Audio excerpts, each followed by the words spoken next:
The transport shuttle's engines hummed quietly as it approached the prestigious Galactic Academy station orbiting Centauri Prime. Through the reinforced viewport, 17-year-old Maya Chen watched the massive structure grow larger, its gleaming metallic surfaces reflecting the light of three distant suns. The Academy was a marvel of engineering, home to the brightest young minds from across the galaxy's civilized species. Maya pressed her palm against the cool glass, her reflection staring back with dark eyes that held secrets no teenager should carry. Her black hair was pulled back in a simple ponytail, and she wore the standard civilian transport clothes that marked her as unremarkable.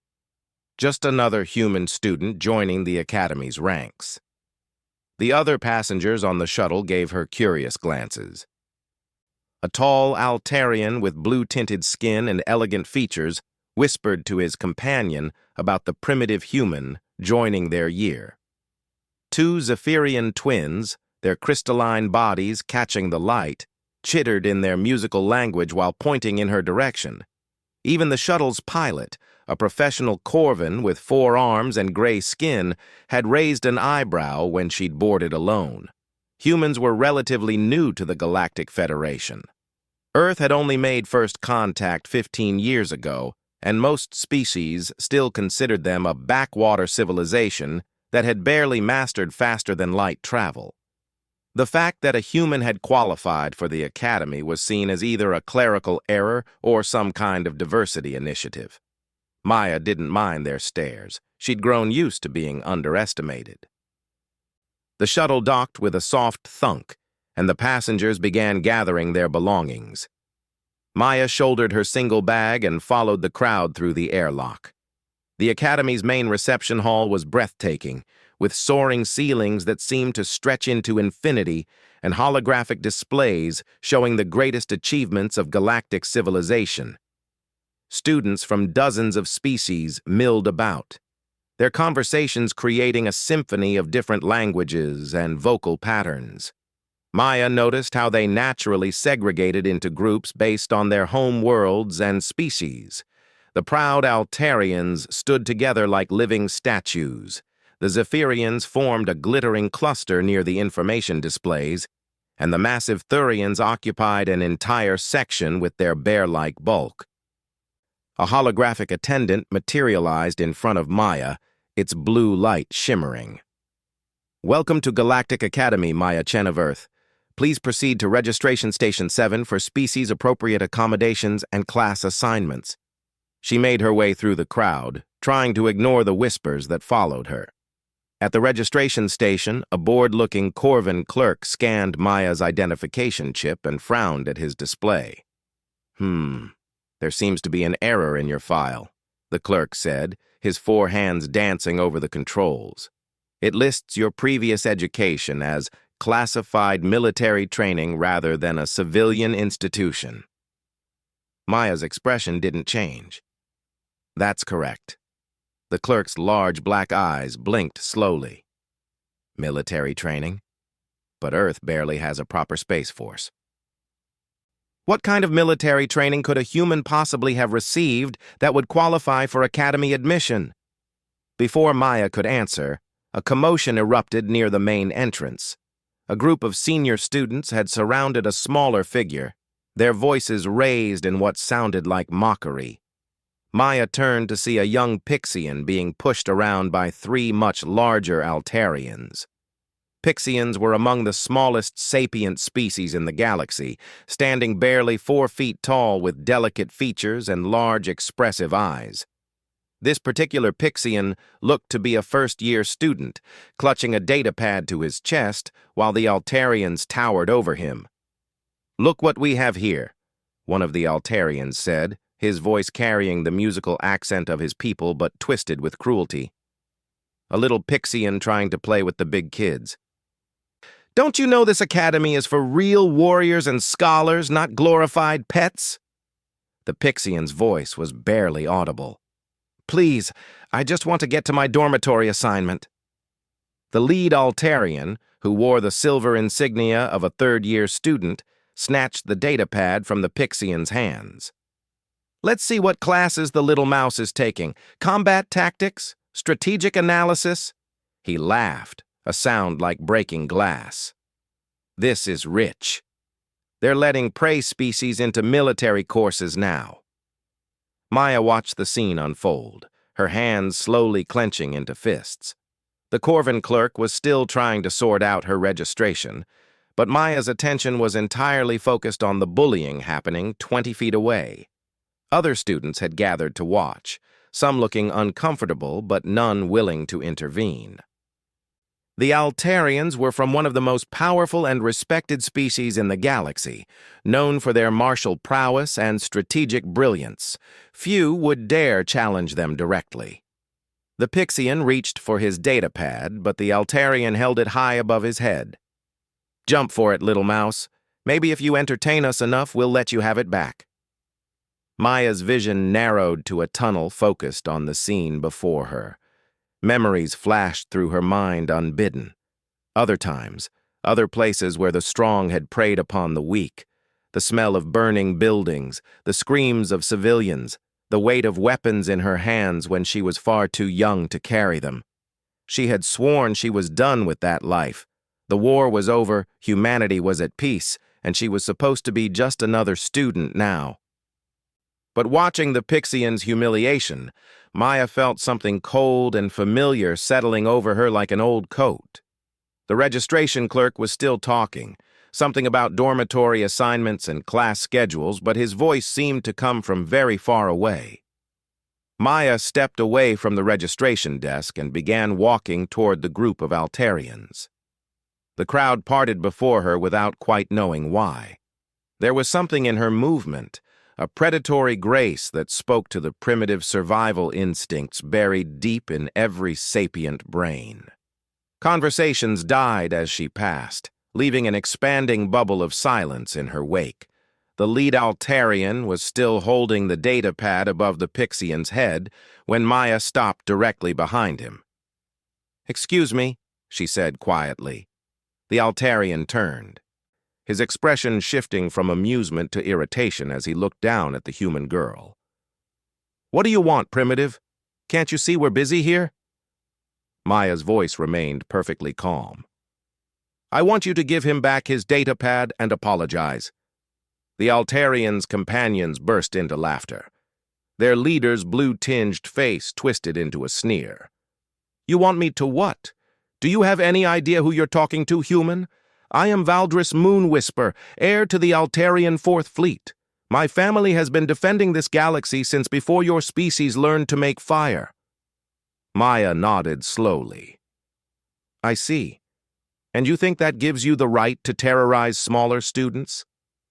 Valdris's eyes glittered with malice. "I think it means I don't have to take orders from some backward monkey who probably learned to use tools last week." He gestured dismissively at Maya. "Run along, little human. Find some other primitives to play with." The Pixian looked up at Maya with desperate hope in his large eyes, but also fear. He didn't want her to get hurt trying to help him. Maya studied Valdris for a long moment, taking in his confident stance, the way his companions flanked him, the cruel smile on his aristocratic features. She had seen that look before, on the faces of warlords and tyrants who thought power meant the right to hurt others. "One more chance," Maya said softly. "Give him the datapad." Valdris laughed again, but this time it had a sharp edge. Other students were gathering now, drawn by the confrontation. Word was spreading quickly through the reception hall that a human was challenging an Altarian noble. "Or what?" Valdris asked. "What exactly do you think you can do about it, Primitive?" Maya's expression didn't change, but something shifted in her posture. It was subtle, almost imperceptible, but suddenly she didn't look like a teenage girl anymore.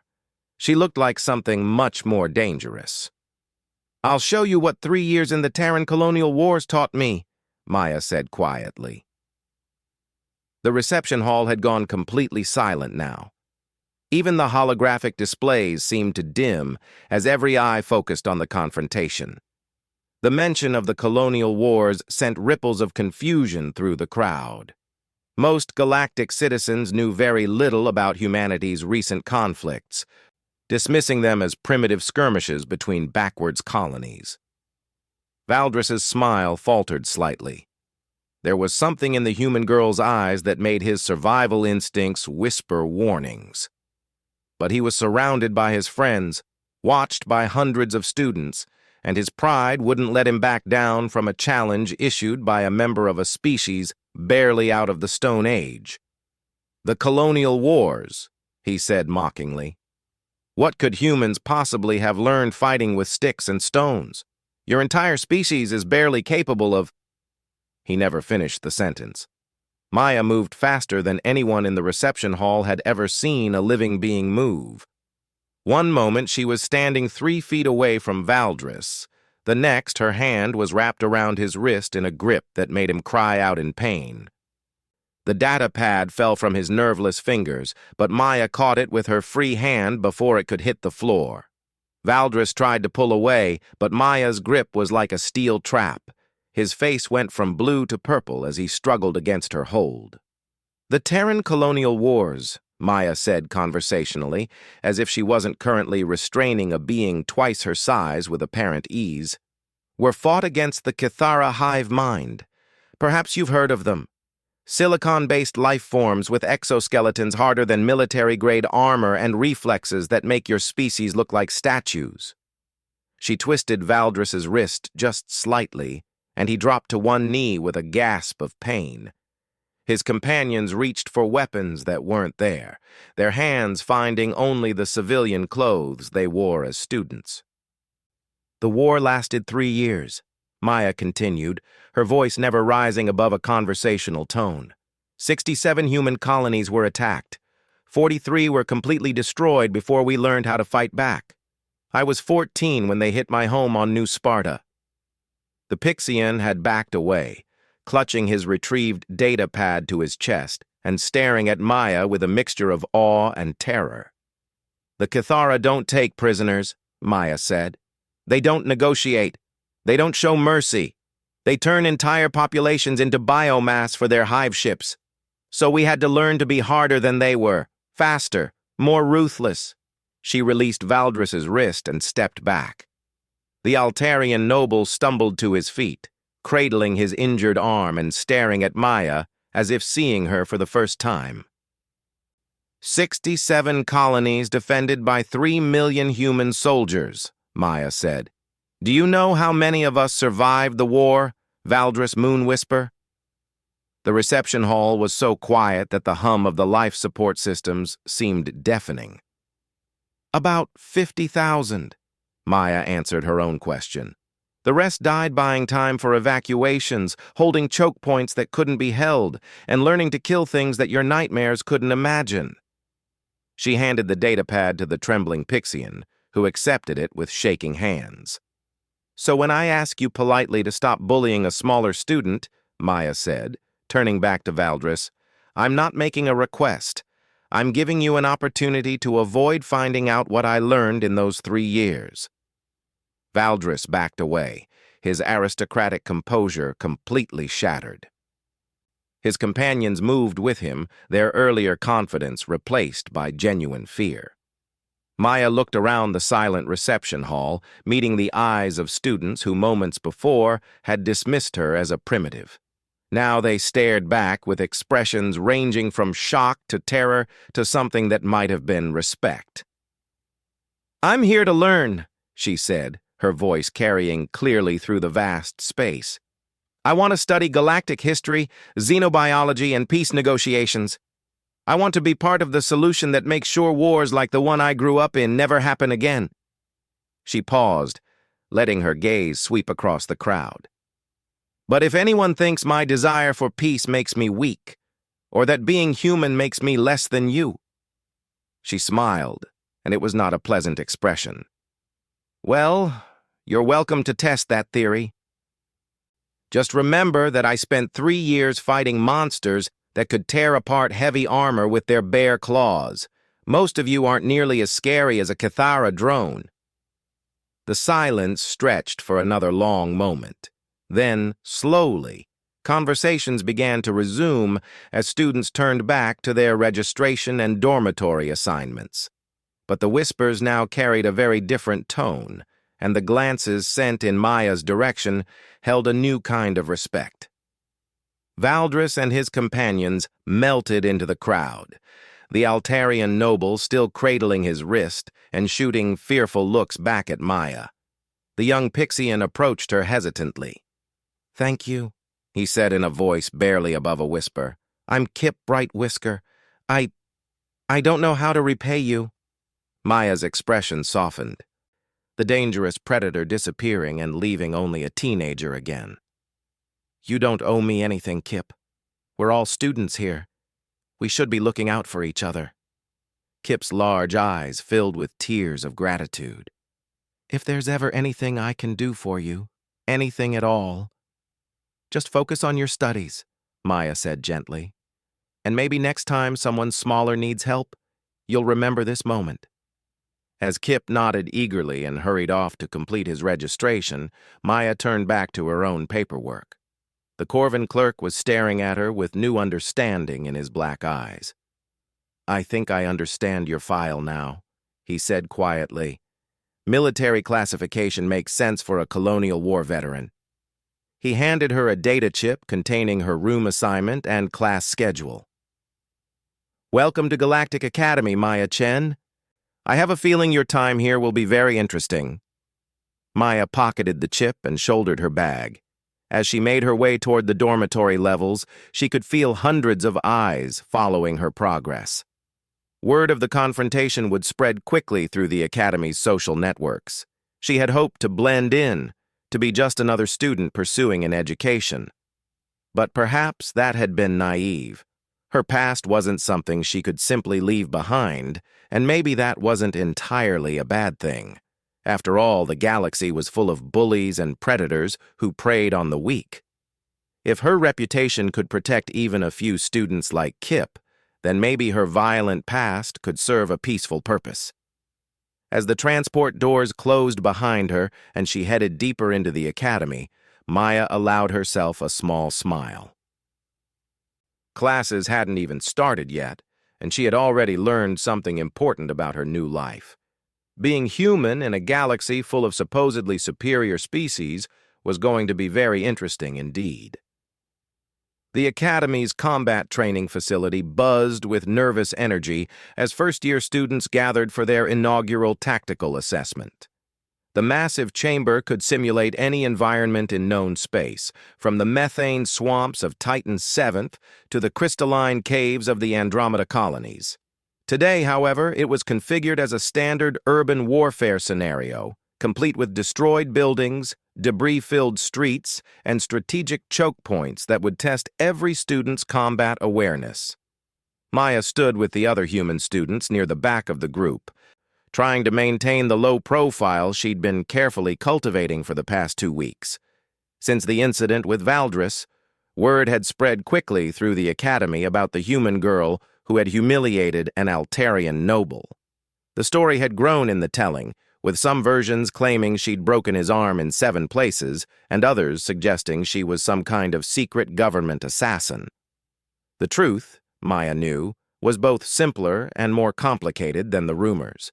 She was exactly what she'd told Valdris she was. A survivor of humanity's bloodiest conflict, trained by necessity to fight enemies that most species couldn't imagine. But she was also trying very hard to be something else now. Instructor Vexhai, a veteran Thurian warrior with scars crisscrossing his bear-like features, stood at the front of the group. His deep voice rumbled through the chamber as he explained the day's exercise. "Combat assessment is not about determining who can kill most efficiently," he said, his small black eyes scanning the assembled students. "Modern galactic warfare requires strategic thinking, tactical awareness, and the ability to minimize casualties while achieving objectives." He gestured to the simulated cityscape behind him. Today's scenario involves a hostage situation. 12 civilian holograms are being held by 15 enemy combatants in various locations throughout the urban environment. Your mission is to neutralize the threats while ensuring minimal harm to the hostages. Maya listened with half her attention while observing her fellow students. The Altarians stood in perfect formation, their natural grace and discipline evident even in casual conversation. The Zephyrians chittered excitedly among themselves, their crystalline bodies refracting the chamber's lights into rainbow patterns. Near the front, she spotted Kip Brightwhisker among a small group of Pixians, the young alien still shooting grateful glances in her direction whenever he thought she wasn't looking. Students will be divided into mixed species teams, Vex High continued. This will test your ability to coordinate different racial strengths and compensate for various weaknesses. A holographic display materialized, showing team assignments. Maya found her name grouped with 5 other students, 2 Altarians, 1 Zephyrian, 1 Corvin, and surprisingly, Kip Brightwhisker. As the teams gathered together, Maya approached her assigned group with careful neutrality. The 2 Altarians, Thane Starweaver and Lyra Dawnchaser, regarded her with barely concealed suspicion. Both were first years, but they carried themselves with the confidence of beings raised in a warrior culture. "So," Thane said, his musical voice carrying an edge of challenge, "we have the infamous human on our team. I suppose we should be grateful for the opportunity to see these legendary colonial war skills in action." Maya met his gaze steadily. "I'm just here to learn, like everyone else." Lyra's laugh was like silver bells, but there was no warmth in it. "Learn what? How to terrorize fellow students. How to use your primitive violent instincts to intimidate civilized beings." The Zephyrian, whose name was Crystal Song at Twilight, chimed in with a voice like wind through crystal formations. "Perhaps we should focus on the exercise rather than past grievances." The Corvin, Dextar, nodded agreement with 2 of his 4 arms. "The assessment begins in 10 minutes. We should discuss strategy." Kip stepped closer to Maya, his courage clearly bolstered by her presence. "Maya helped me when no one else would. I trust her judgment." Thane's expression darkened. "Of course you would, Pixian. Your species has always been drawn to predators for protection." Maya felt the familiar cold settling over her, but she forced it back. This was exactly the kind of situation she needed to handle differently. "Thane," she said quietly, "if you have a problem with me, we can discuss it after the exercise. But right now, we have a mission to complete and teammates to protect." Lyra snorted. "Protect? We're perfectly capable of protecting ourselves, primitive. Perhaps you should worry about keeping up with beings who learned strategy from the cradle rather than the battlefield." Before Maya could respond, Instructor Vexhigh's voice boomed across the chamber. "Teams will enter the simulation in 60 seconds. Remember, minimizing casualties includes protecting your teammates. Any student who suffers significant injury will result in mission failure for their entire team." The warning was standard, but Maya caught the way the instructor's eyes lingered on her group. Word of the tension between species had obviously reached the faculty. As they moved toward their designated entry point, Dextar attempted to establish some kind of team coordination. "My species excels at multitasking and technical operations. I can handle communications and surveillance while the rest of you engage in direct action." Crystal Song chimed her agreement. "Zephyrians can phase through certain materials and move silently. I would be most effective as a scout." Thane and Lyra exchanged glances. "Altarians will naturally take point positions," Thane said with casual arrogance. "Our combat training and strategic thinking make us best suited for leadership roles." "What about you, Maya?" Kip asked. "What should you do?" All eyes turned to Maya, and she could feel the weight of their expectations and prejudices. The Altarians expected her to be a mindless brute, good only for charging into danger. Crystal Song and Dextar seemed curious but cautious. Kip alone looked at her with complete trust. "I'll do whatever the team needs," Maya said simply. Lyra's expression suggested she found this answer unsatisfying. How delightfully evasive. "Very well. Stay back and try not to compromise the mission with your barbaric methods."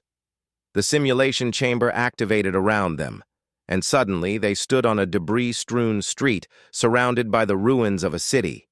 Smoke drifted between damaged buildings, and the distant sound of weapons fire echoed through the artificial environment. Dextar immediately activated his scanning equipment, his forearms working independently to process multiple data streams. "I'm reading 15 enemy combatants spread across 3 buildings, 12 hostage signatures, mostly concentrated in the central structure." Crystal Song's form began to shimmer as she prepared to phase into reconnaissance mode. "I'll scout the perimeter and identify entry points." Thane drew his practice weapon, a holographic construct that would deliver painful but non-lethal feedback when it struck a target. "Lyra and I will advance on the primary objective. The rest of you provide support." Maya watched her teammates spread out according to their hastily formed plan, noting the tactical flaws even as they began to implement it. They were thinking like individual specialists rather than a coordinated unit, each focused on showcasing their species' particular strengths rather than achieving the mission objectives. She followed behind the group, her trained eye automatically cataloging details that her teammates were missing. The enemy placement patterns suggested a sophisticated defensive strategy. The buildings had been modified to create interlocking fields of fire. Most importantly, the hostage distributions were clearly designed to force attackers into a series of simultaneous assaults that would scatter their forces. Crystal Song returned from her scouting run, her crystalline form solidifying near the team's position. 3 entry points identified, but all are heavily defended. The enemy has positioned themselves to force us into direct confrontation. Thane nodded as if this confirmed his expectations. "Then we'll demonstrate proper Altarian tactical doctrine. Lyra, you take the western approach. I'll assault from the east. The support elements can—" "Wait," Maya said quietly. All eyes turned to her, and she could see the irritation on the Altarians' faces at being interrupted. "The hostage pattern is wrong," Maya continued. "They're spread out specifically to prevent simultaneous rescue attempts. If we split up, we'll be fighting 3 separate engagements instead of 1 coordinated assault." Thane's expression was dismissive. "Your concern is noted, human. However, Altarian tactical doctrine has been proven effective across thousands of engagements. We don't require input from species who learned warfare by accident." Maya felt the familiar weight of command decisions settling on her shoulders. She had faced this same situation countless times during the colonial wars, watching officers make decisions based on doctrine rather than battlefield reality. The difference was that in those situations, people died when leaders made the wrong choice. Here, failure would only mean a poor grade and wounded pride. But watching her teammates prepare to walk into an obvious trap triggered instincts that ran deeper than conscious thought. "The enemy knows we'll want to split up," Maya said, her voice carrying the quiet authority of someone who had led soldiers through hell. "They're counting on it. Look at the positioning again." Dextar's scanning equipment chirped as he focused on the details Maya was pointing out. "She's right," he said slowly. "The defensive pattern assumes we'll divide our forces. The central building is actually the weakest point if attacked by a concentrated force." Crystal Song chimed thoughtfully. "A unified assault would also allow us to protect each other more effectively." But Thane was already moving, his weapon ready, and his expression set in stubborn determination. "Enough debate. Altarian doctrine has served the galaxy for millennia. We're not changing tactics based on the opinion of a primitive warrior." Lyra was right behind him, equally convinced of her species' tactical superiority. "Come, Thane. Let's show these others how proper soldiers conduct an assault." Maya watched them advance toward their chosen entry points, splitting the team exactly as the enemy defenders had anticipated. Dexter looked uncertain, his scanning equipment showing the increasing danger but his cultural conditioning making him reluctant to contradict the Altarians' leadership. The first shots came 30 seconds later. Thane's position erupted in holographic weapons fire as he found himself facing 3 defenders instead of the single enemy his reconnaissance had suggested. His return fire was precise and well-trained, but he was quickly pinned down behind insufficient cover. Lyra's assault fared even worse. The western approach had been prepared as a killing field, with carefully positioned defenders creating overlapping fields of fire that caught her completely exposed. Her tactical training was excellent, but it had never prepared her for the kind of trap that actual combat veterans would set for overconfident attackers. "They're in trouble," Dexter said, his voice tight with worry as his sensors tracked the simulated battle. Crystal Song was already moving toward Thane's position, her ability to phase through solid matter making her the fastest member of the team. "I can reach Thane, but Lyra is too far away." Kip looked at Maya with desperate hope. "Can you help them?" Maya stood for a moment at the crossroads between her old life and her new one. She had come to the academy to learn peace, to study diplomacy, to find ways to solve conflicts without violence. But her teammates were in danger, and all her carefully maintained civilian facade couldn't change the fact that she was the only one present who actually understood this kind of tactical situation. The decision, when it came, felt inevitable. "Dexter, I need you to patch into the building's communication systems," Maya said, her voice carrying the crisp authority of battlefield command. "Crystal Song, forget Thane for now. I need you to phase into the central building and identify the exact positions of the hostages." Both aliens responded immediately to the certainty in her voice. Their earlier uncertainty replaced by relief at having someone take decisive command. "Kip," Maya continued, "you're with me. We're going to collect Thane and Lyra, then hit the central building as a unified force." Kip's eyes widened. "But the Altarians said to provide support from here." Maya was already moving, her body shifting into the predatory grace that had kept her alive through 3 years of warfare. "The Altarians are about to be captured or killed because they're fighting the last war instead of this one. We're going to save them, complete the mission, and maybe teach them something about human tactical doctrine." She advanced toward Thane's position, with movements that seemed to flow like water around obstacles. Her path took her through terrain that should have been impossible to traverse without being spotted.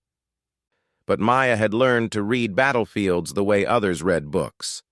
Behind her, Kip followed as best he could, his small size actually becoming an advantage as he slipped through gaps that larger beings couldn't navigate. Maya reached Thane's position just as his ammunition ran low. The Altarian was pressed behind a chunk of rubble, holographic rounds chipping pieces from his cover with increasing frequency. "Thane," Maya called softly. The Altarian spun, his weapon trained on her before he recognized his teammate. "Maya, what are you doing here? I ordered you to provide support from the rear." "Your orders are about to get you captured," Maya replied calmly. "The defenders have you pinned in a crossfire. In about 30 seconds, they're going to flank you from the south." Thane's expression was incredulous. "That's impossible." "My reconnaissance showed no enemy positions to the south." As if summoned by his words, weapons fire erupted from exactly where Maya had predicted. Thane threw himself flat as holographic rounds passed through the space where his head had been moments before. "How did you know?" he gasped. Maya was already moving, her return fire precise and economical. Each shot found its target with mechanical efficiency, suppressing the flanking force and buying them precious seconds. "Because I've been in this exact situation before," she said. "The enemy commander is good, but he's using textbook tactics. Kip, signal Crystal Song. Tell her we're moving to Lyra's position in 60 seconds. But how are we supposed to reach her? Thane demanded. The entire street is covered by interlocking fire lanes. Maya smiled. And for the first time since arriving at the academy, it was the expression of a predator who had just spotted prey. "Leave that to me," she said. What happened next would be discussed in academy tactical classes for years to come. Maya Chen moved through the simulated battlefield like death-given form, her movements precise and economical in a way that spoke of hard-won experience. She didn't fight like someone who had learned combat as an academic exercise or a cultural tradition. She fought like someone who had done it for survival, day after day, against enemies that gave no quarter and expected none. The defensive positions that had seemed impregnable moments before were systematically dismantled by someone who understood exactly how such defenses were supposed to work and, more importantly, how they could be defeated. Maya used the terrain like a three-dimensional puzzle, finding angles of approach that the defenders had never considered because they had never faced an opponent who thought in terms of pure tactical necessity rather than doctrinal procedure. By the time she reached Lyra's position, the proud Altarian was barely conscious, her holographic armor flickering with simulated damage indicators. The Western approach had indeed been a killing field, just as Maya had predicted. "Can you move?" Maya asked, checking Lyra's injuries with practiced efficiency. Lyra's eyes focused on her with difficulty. You came back for me. But I called you primitive." "You're my teammate," Maya said simply. "That's all that matters."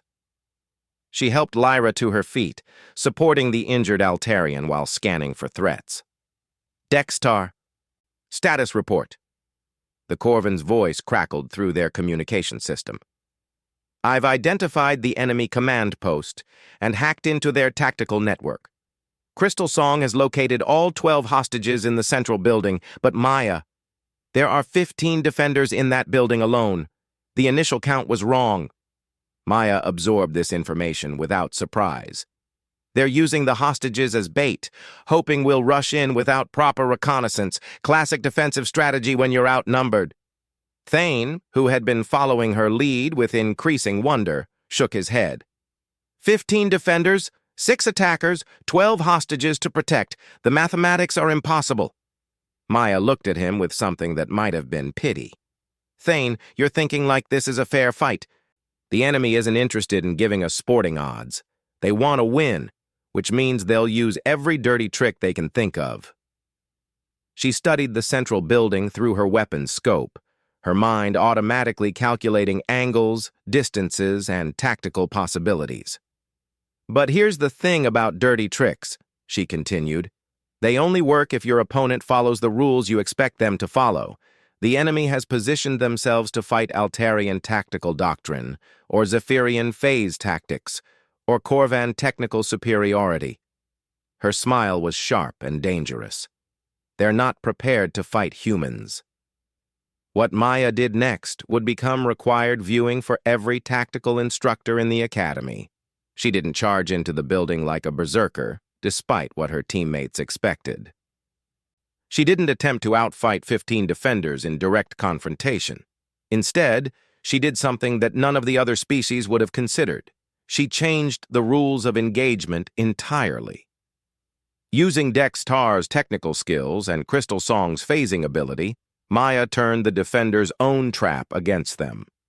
The carefully planned defensive positions became death traps when attacked by someone who understood that buildings had structural weaknesses, that enemy communications could be hacked and fed false information, and that hostages could be moved if you were creative about using the building's own systems against its occupants.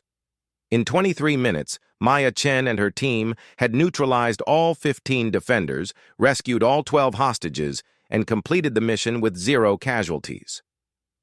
When the simulation ended and they stood once again in the Academy's training chamber, every student in the facility was staring at them in stunned silence. Instructor Vex High approached their team with an expression of professional interest. "Cadet Chen," he rumbled, That was perhaps the most unorthodox tactical display I have witnessed in 30 years of instruction. Maya straightened to attention, unsure whether she was about to be praised or disciplined. Sir, I followed mission parameters and prioritized teammate safety as instructed. The massive Thurian's scarred features split into what might have been a smile. Indeed you did. You also demonstrated tactical thinking that I have never seen from a first-year student of any species. He turned to address the entire group of students, his voice carrying clearly through the chamber. What you have just witnessed, Vexhai announced, is why humanity was accepted into the Galactic Federation despite being a relatively young spacefaring species. Their methods are unconventional, their strategies often defy established doctrine, but their effectiveness cannot be questioned. The instructor's gaze returned to Maya. Cadet Chen, I believe there are some details about human military capability that have been significantly understated in our official records. Perhaps you would be willing to guest lecture on colonial war tactics for our advanced strategy classes. Maya felt the weight of hundreds of stares, the mixture of fear, respect, and curiosity from her fellow students. This was exactly what she had hoped to avoid when she came to the academy. But looking at her teammates, seeing the newfound respect in Thane's eyes and the gratitude in Lyra's expression, she realized that hiding from her past might not be the answer. "I'd be honored, sir," she said quietly. As the students began to disperse, chattering excitedly about what they had witnessed, Thane approached Maya with obvious humility. "I owe you an apology," he said formally. "I allowed my preconceptions about your species to cloud my judgment. You saved my life and Lyra's, and you led us to victory when my own arrogance would have led to failure." Lyra nodded agreement, her earlier hostility replaced by genuine respect. "I called you primitive, but you fought with more sophistication than I have ever seen. How did you know what the enemy would do before they did it?" Maya considered her answer carefully. "Because I fought them before. Not these exact enemies, but the strategies they used, the traps they set, the way they thought about combat. When you've seen enough patterns, you start to recognize them." Crystal's song chimed softly. "How many battles did you fight in your colonial wars, Maya?" The question hung in the air like a challenge. Maya could deflect it, change the subject, return to her careful civilian facade. But looking at her teammates, she realized they deserved better than evasion. 147 major engagements, she said quietly. Countless smaller actions. 3 years of continuous combat against an enemy that wanted to turn my entire species into biological soup. The silence that followed was profound. Kip finally spoke, his voice filled with awe. "You were a child." Maya's smile was sad and old beyond her years. "We all were by the end. War has a way of making adults out of children very quickly." As her teammates absorbed this revelation, Maya realized that her carefully planned new life at the academy was going to be more complicated than she had hoped. But perhaps that wasn't entirely a bad thing. After all, the galaxy was full of conflicts waiting to happen, and maybe it needed people who understood that sometimes the difference between peace and war was simply having the right person in the right place when the shooting started. The Academy's emergency sirens wailed through the corridors at show 347 hours, jerking Maya from the light sleep that had become her norm since arriving at the institution. Around her, dormmates stumbled from their beds in confusion, but Maya was already dressed and moving toward the emergency station before most of them had even opened their eyes. 3 months had passed since the tactical assessment that had changed everything.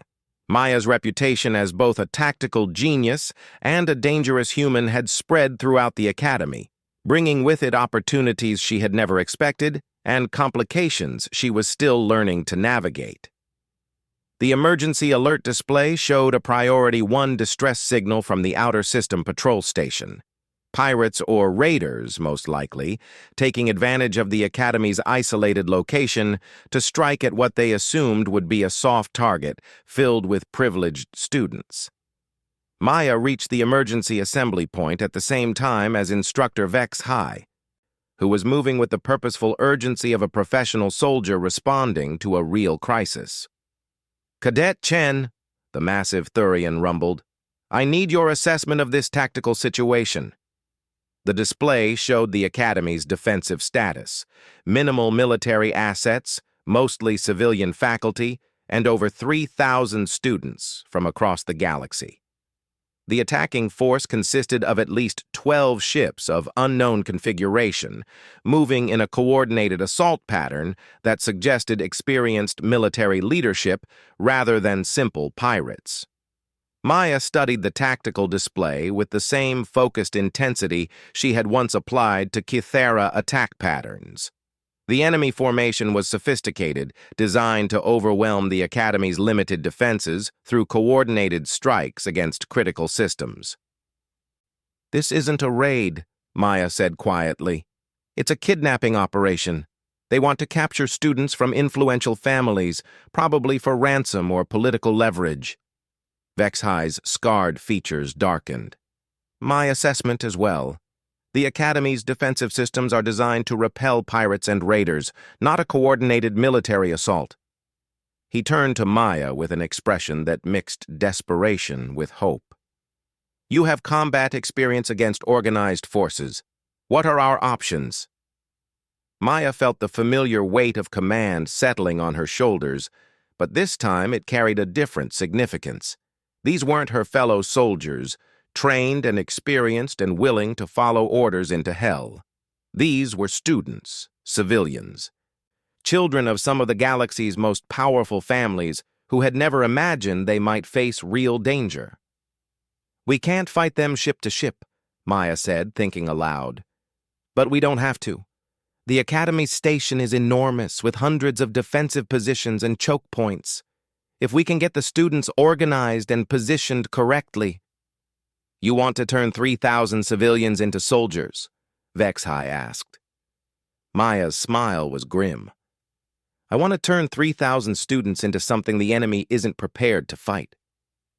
The next hour would become legend in Galactic Academy history. Maya Chen, the quiet human girl who had tried so hard to blend into the background, took command of the Academy's defense with the natural authority of someone who had learned leadership in the crucible of actual warfare.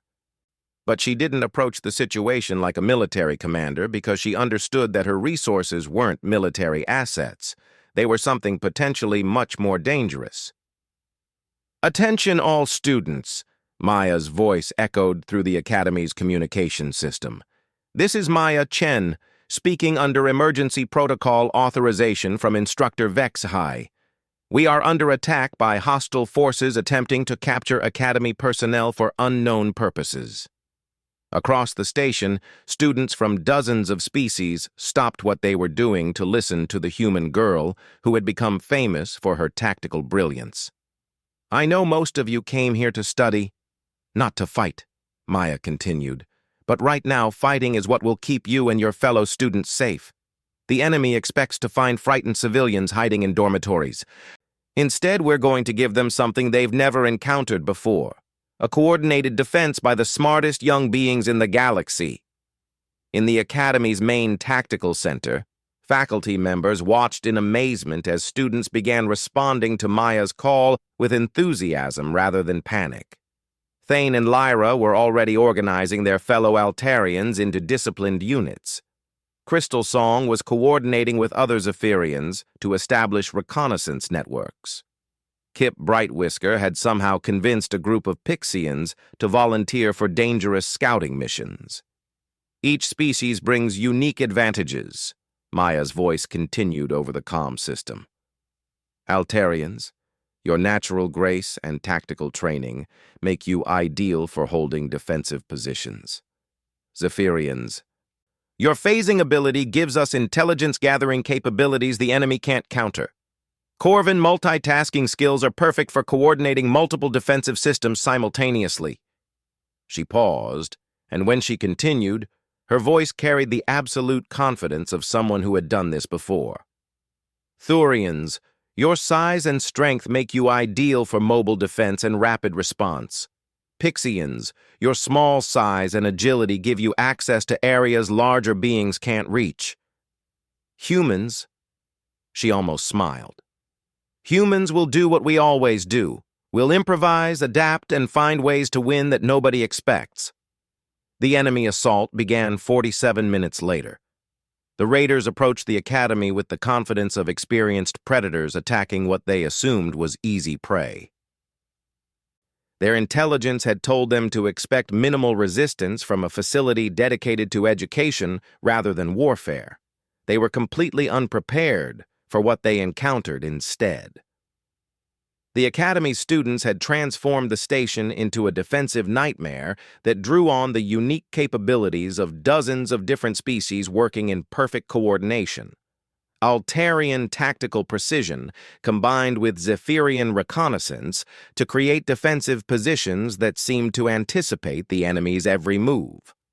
Corvan technical expertise turned the Academy's own systems into weapons, while Thurian's strength and determination held impossible positions against overwhelming odds. But it was the humans who provided the tactical creativity that bound everything together. Maya had positioned herself in the Academy's central command center, coordinating the defense through a communication network that would have been impossible without Corvan multitasking abilities. But her real contribution was the way she thought about the battle itself. Where traditional military doctrine saw problems, Maya saw opportunities. Where other commanders would have tried to match the enemy's strength, she looked for ways to use their aggression against them. Most importantly, she understood that the Academy's greatest weapon wasn't any military hardware, but the fact that it contained some of the most intelligent young beings in the galaxy. The first wave of raiders penetrated the Academy's outer hull expecting to find panicked civilians. Instead, they encountered carefully coordinated defensive positions that channeled them into killing zones where Altarian precision and Thurian strength could be applied with devastating effectiveness. The second wave attempted to outflank the defenders by using their superior mobility. But Maya had anticipated this, positioning Zephyrian scouts to provide early warning while Pixian infiltrators sabotaged the raiders' equipment from within areas too small for larger beings to access. The third wave tried to overwhelm the defenders through sheer numbers and firepower. This played directly into Maya's hands, because she had learned during the colonial wars that sometimes the best defense was a calculated offense that struck where the enemy least expected it. All units, this is command, Maya's voice rang through the Academy's corridors as the battle reached its crescendo. Implement Dragon Protocol. Dragon Protocol was Maya's own tactical innovation, named after the ancient Earth legend of creatures that appeared to be one thing while actually being something far more dangerous. The Academy's students had spent weeks drilling the maneuver in secret, but this would be its first real-world application. To the raiders, it appeared that the Academy's defenders were finally breaking under pressure, falling back from key positions in apparent panic. The enemy commanders saw their opportunity and committed their reserves to what looked like a decisive assault. They realized their mistake only when it was too late to retreat. The Academy's students hadn't been retreating. They had been repositioning into a carefully planned formation that turned the station's own layout into a massive trap. The raiders found themselves surrounded, outnumbered, and facing opponents who knew every corridor, access tunnel, and emergency system in the facility. The battle that followed lasted less than 20 minutes, but it would be studied in military academies across the galaxy for decades to come.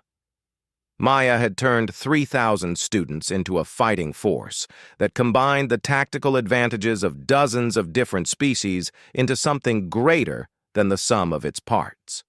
When the last raider surrendered, the Academy's corridors were filled with the sound of cheering students who had just learned that they were capable of far more than they had ever imagined. Maya stood in the command center, looking at tactical displays that showed complete victory, achieved with minimal casualties. Around her, faculty members stared at readouts that documented the most sophisticated multi-species tactical coordination in recorded galactic history. "Cadet Chen," Instructor Vexhai said quietly, "I believe we need to have a serious discussion about your future academic track." Before Maya could respond, the command center's doors burst open to admit a figure that made everyone in the room snap to attention. Admiral Kessitai, the Altarian commander of the Galactic Federation's Fourth Fleet, strode into the room with the bearing of someone accustomed to having entire star systems obey his orders. "Where," the Admiral demanded, "is the tactical genius who just humiliated one of the most successful raider fleets in this sector?"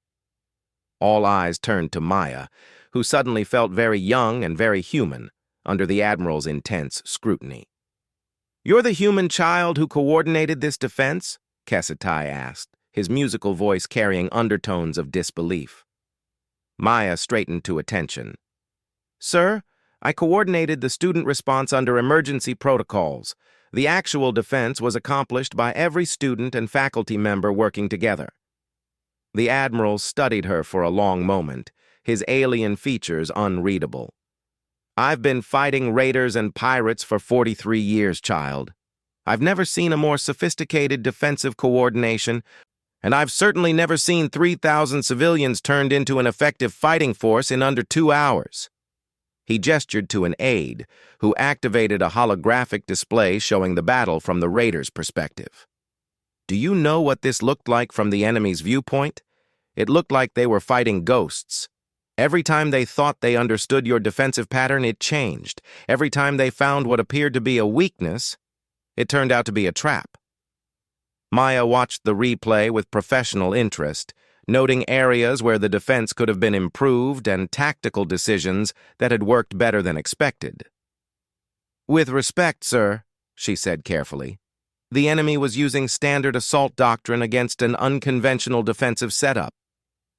Their tactics were predictable once you understood their command structure and operational preferences." Admiral Kestai's expression shifted from disbelief to something approaching awe. "Predictable," he repeated slowly. "You found a coordinated military assault predictable." "Sir, I fought in the Terran colonial wars for 3 years. After facing the Kythera hive mind, most conventional military operations seem relatively straightforward."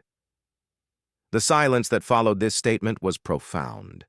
Every being in the command center was staring at Maya with new understanding of exactly what she represented.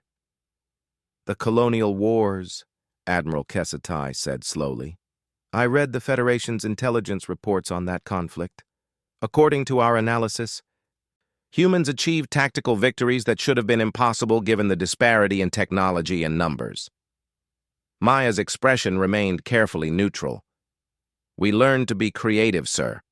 When you're fighting for the survival of your entire species, conventional tactics become less important than effectiveness." The Admiral studied her for another long moment, then turned to address the room in general. "Ladies and gentlemen," he announced, "I believe we are witnessing the emergence of a new form of military thinking. What happened here today wasn't just a successful defense. It was a demonstration of tactical possibilities that most of us had never considered." He turned back to Maya. "Cadet Chen, I am hereby offering you immediate admission to the Federation's Advanced Strategic Command Program. Your talents are wasted on undergraduate studies." Maya felt the weight of opportunity and expectation settling on her shoulders like a familiar coat. This was exactly what she had been trying to avoid when she came to the academy, the militarization of her future that would trap her forever in the role of a weapon rather than a person. But looking around the command center, seeing the faces of faculty and students who had just learned that they were capable of defending themselves against any threat, Maya realized that her choice wasn't about avoiding her past anymore. It was about choosing how to use her experiences to shape the future.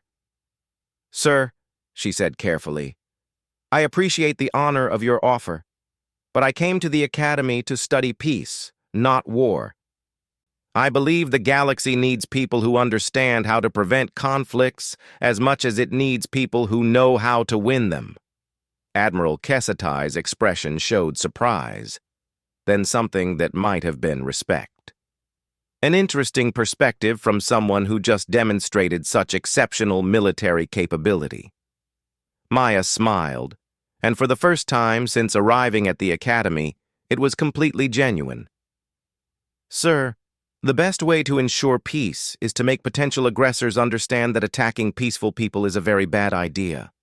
Today, word will spread through every pirate fleet and raider organization in this sector that the Galactic Academy is defended by students who can turn their own educational facility into a military fortress. She gestured to the tactical displays still showing the aftermath of the battle. We didn't just win a fight today, sir. We sent a message that students from dozens of species can work together to defend themselves and each other. That message will do more to promote peace than any number of military victories. The Admiral nodded slowly. I begin to understand why humanity was accepted into the Federation so quickly, despite being such a young spacefaring civilization. Your species brings a perspective that none of us had considered. He paused, then smiled. Very well, Cadet Chen. Continue your studies in peace and diplomacy. But I want you to know that if you ever change your mind, the Federation would be honored to have you serve in a command capacity. As the Admiral and his staff departed, Maya found herself surrounded by fellow students and faculty members, all eager to express their gratitude and amazement at what had been accomplished. Thane and Lyra approached with expressions of profound respect. Maya, Thane said formally, I owe you an apology that goes far beyond our earlier misunderstandings. You didn't just save our lives today. You showed us what we're capable of when we work together instead of competing against each other. Lyra nodded agreement. I called you primitive when we first met. Now I understand that human military thinking isn't primitive at all. It's simply different from anything the rest of us had imagined. Crystal Song chimed her own appreciation. Today, Zephyrians worked alongside Altarians, Kovan alongside Thurians, all coordinated by human tactical thinking. This is what the Federation is supposed to be, but I had never seen it actually work before. Kip Brightwhisker pushed through the crowd to reach Maya's side. You saved me from bullies on my first day, he said, his large eyes bright with hero worship. Today you saved all of us from something much worse. How do any of us repay a debt like that? Maya looked around at the faces surrounding her, seeing representatives of dozens of species who had started the day as separate groups defined by their differences and ended it as a unified force that had proven capable of defending themselves against any threat. You don't owe me anything, she said quietly. Today proved that we're all capable of incredible things when we work together. The Academy isn't just a place where different species study side by side. It's a place where we learn to be something greater than any of us could be alone. She smiled at the assembled students and faculty. Besides, I think word is going to spread pretty quickly through the galaxy about what happened here. Every potential aggressor from here to the Outer Rim is going to think twice before attacking facilities protected by Academy graduates. We just made the galaxy a safer place for everyone. As the crowd began to disperse, students returning to dormitories and faculty members beginning the process of documenting the day's events for official reports, Maya found herself standing alone in the command center with Instructor Vexhai. You know, the massive Thurian said thoughtfully, when you first arrived at this academy, I read your file and wondered what a colonial war veteran would bring to our educational environment. I thought perhaps you would struggle to adapt to civilian life. Maya nodded.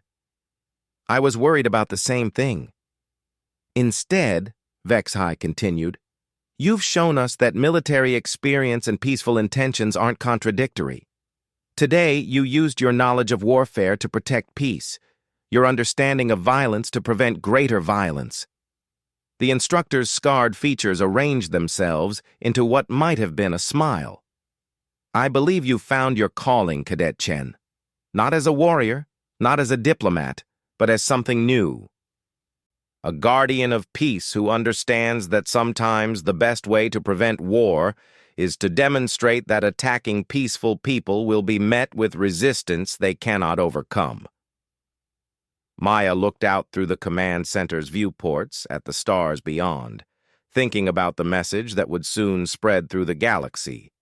The story of the day when Academy students had proven that education and preparation could triumph over aggression and greed. "I hope you're right, sir," she said quietly, "because I think the galaxy is going to need more people who understand that peace isn't the absence of conflict. It's the presence of justice, defended by those who have the strength and wisdom to protect it." As she left the command center and made her way back to her dormitory, Maya realized that her carefully planned new life had once again taken an unexpected turn. But this time, she wasn't running from her past or trying to hide what she had been. She was building something new, something that combined everything she had learned about warfare with everything she hoped to learn about peace. The galaxy was vast and full of potential conflicts, but it was also full of young beings like her fellow students who were capable of incredible things when given the chance to work together. Maya Chen, veteran of humanity's bloodiest war, had found her true calling at last, not as a weapon to be aimed at humanity's enemies, but as a teacher who could show others that strength and wisdom together were more powerful than either could ever be alone. The Academy had laughed at the quiet human girl when she first arrived. Now they would remember her as the person who had shown them all what they were truly capable of becoming. And across the galaxy, in pirate strongholds and raider bases, in the planning rooms of would-be aggressors, and the council chambers of those who thought peaceful students were easy targets, a new understanding was beginning to spread. Attacking the innocent was no longer safe, because somewhere in the galaxy, there were guardians who understood both war and peace, who could turn schools into fortresses and students into defenders, who would ensure that those who chose violence would face consequences they were not prepared to handle. Humanity had joined the galactic community not just as another species seeking its place among the stars, but as something new and unexpected. A people who had learned to fight so well that they could afford to choose peace, secure in the knowledge that their choice was backed by the strength to defend it. The Academy's new student had indeed brought her warrior past into their peaceful halls. But instead of disrupting that peace, she had made it stronger, more real, and more lasting than it had ever been before. The galaxy, Maya realized, was about to become a much more interesting place.